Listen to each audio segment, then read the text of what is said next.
Today we're continuing with related rates, and we're going to look at two classic problems that are very, very common in calculus courses. The first one is an inverted cone or an inverted funnel, conical funnel, and it's 8 inches in diameter.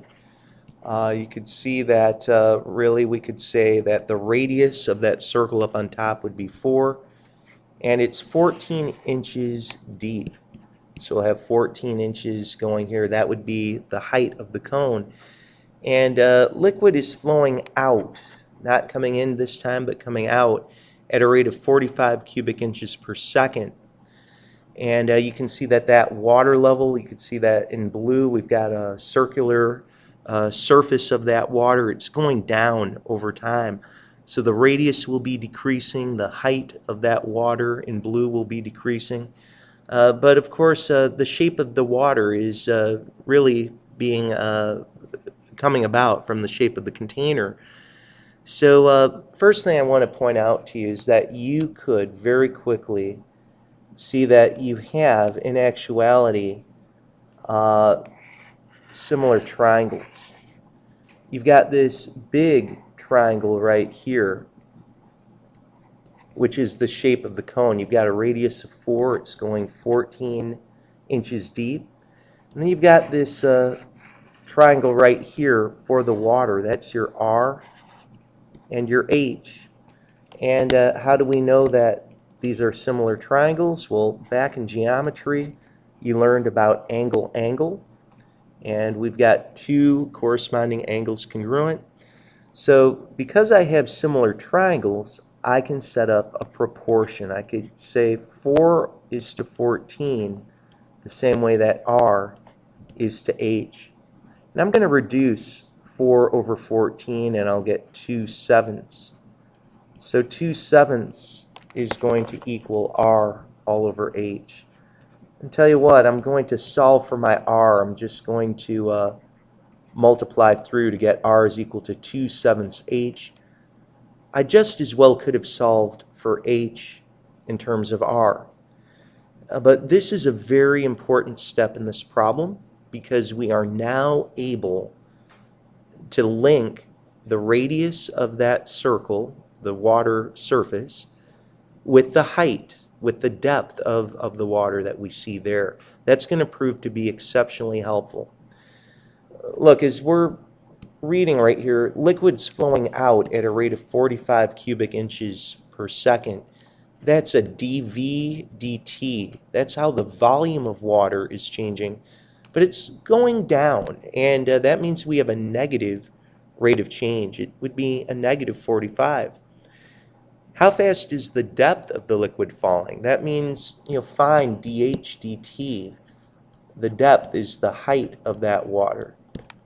When the level is 1 foot, notice the oldest trick in the book. We've worked in inches, we've got cubic inches. All of a sudden, they're saying we've got 1 foot for our depth. Well, that really means when H is equal to 1 foot, but let's convert that to inches. We'd say when H is equal to 12 inches. Well, we need an equation for this blue volume of water. It's in the shape of a cone. And the formula for the volume of a cone is 1/3 the area of the base, which is pi r squared, times the height. The height's actually just h. Right now you can notice we have 3 changing variables here. We've got the volume, which is changing, the radius is changing, the height or the depth is changing. This is why it's so amazingly helpful to be able to substitute in that our R is really 2/7 H. We're going to square that. And now we'll clean this up a little bit. 2 squared is 4, 7 squared is 49. Here's H squared. And we'd have multiply that to an H. So bring this back up here and say that our volume is going to be a 4 pi. And, we could real quickly just multiply 3 and 49 together. 3 times 49 is 147. And of course, we're going to have h to the third. And at this point, just want to tell you we've got a function now in terms of just one variable. We can take derivatives. We'll have a dv dt on the left. When we bring down our 3, I want to point something out to you that we can reduce in a nice, clever way. Got this dh dt also from the chain rule.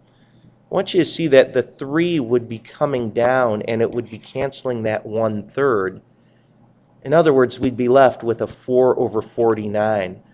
So you could reduce this just in a traditional way. That would be completely all right. You could just reduce even on your calculator, should you have one. Just look for a number to divide out. 3 goes into 147 anyway.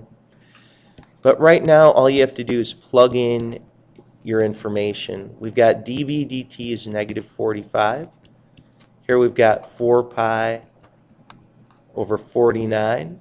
And what's our h? Well, our h is 12. And that's 12 squared. So at this point, we are amazingly close to finishing this problem up.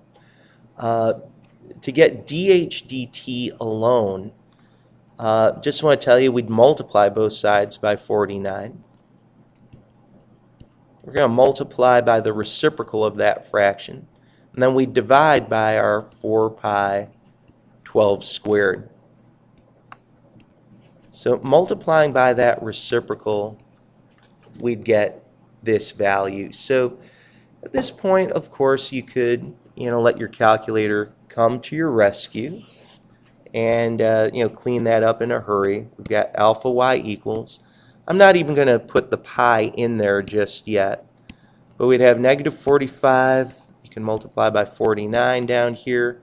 Here we'd have 4 times, well, I think we know 12 squared is 144.